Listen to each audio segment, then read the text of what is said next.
Hepatitis foundation of Tripura बुबागनी लुआजिमुं by world hepatitis foundation दे पालायलायखा कक्तिसालो फुंगो आगरतला नयंमा बसगांनि सिमि लुकुरगनो सिसारoi हजा खायनानि बागै हिमपतक बाहायनो खलायलायखा तै संतजाक हिमपतकनो चेंगै रोखा मेयर तै एमएलए दीपक मजुमदार बनकारि मानजाका साकदुकदा गिफां डॉक्टर सञ्जीव देवबर्मा हेपाटाइटिस फाउंडेशननि संसाफां प्रदीप भौमिकनो खबै जुदा जुदा आदंग्र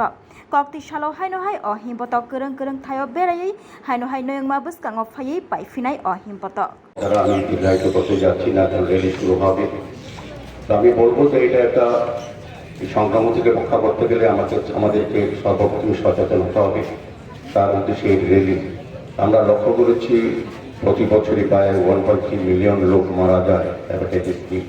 হেপাটাইটিস সংক্রমণের জন্য এবং প্রায় 2.2 মিলিয়ন লোক সংক্রামিত হয়ে থাকে এবং হেপাটাইটিস বি এবং সির কারণে প্রতি বছরই 35,000 লোক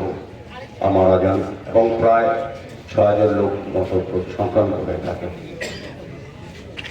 সেক্ষেত্রে আমি বলবো যে আমাদেরকে সচেতন হওয়া অত্যন্ত প্রয়োজন কারণ লিভারজনিত কারণেই হেপাটাইটিসের বিভিন্ন লিভার এটা আমরা সবচেয়ে গুরুত্বপূর্ণ অঙ্গ আমাদের দেহের মধ্যে সংক্রান্ত হয়ে থাকে। লিভারকে রক্ষা করার জন্য হেপাটাইটিস সংক্রমণকে মুক্ত করার জন্য আমাদের এই বিশেষ উদ্যোগ গ্রহণ সচেতন হতে হবে। আমাদের রাজ্য আমি বলবো যে একটা সময় আমরা যেমন দেখেছি যারা হেপাটাইটিসে সংক্রমিত হতো বা লিভারজনিত রোগে বা কিডনিজনিত কারণে আমাদের রাজ্যের বাইরে দিল্লি বা চেন্নাই যেতে হতো, কিন্তু এখন আমাদের রাজ্যে সরকার আসার পর আমি বলবো যে আমাদের রাজ্যে কিন্তু স্বাস্থ্য পরিষেবার ক্ষেত্রে একটা আমূল পরিবর্তন হয়েছে। এখন জটিল রোগের অপারেশনও এই রাজ্যে সংগঠিত হয় এবং লিভার কিডনি প্রতিস্থাপন করার জন্য কিন্তু আমাদের পরিকাঠামো তৈরি করা হচ্ছে আমাদের সরকারের তরফ থেকে, স্বাস্থ্য তরফ থেকে। এখন আর বাইরে রোগীদের সমত যেতে হয় না, এখানে কিন্তু অনেক জটিল অপারেশন হয়। আমি বলবো সেক্ষেত্রে আমাদের সরকারি দৃষ্টিভঙ্গি স্বাস্থ্য দপ্তরের যারা দায়িত্বে আছেন তাদের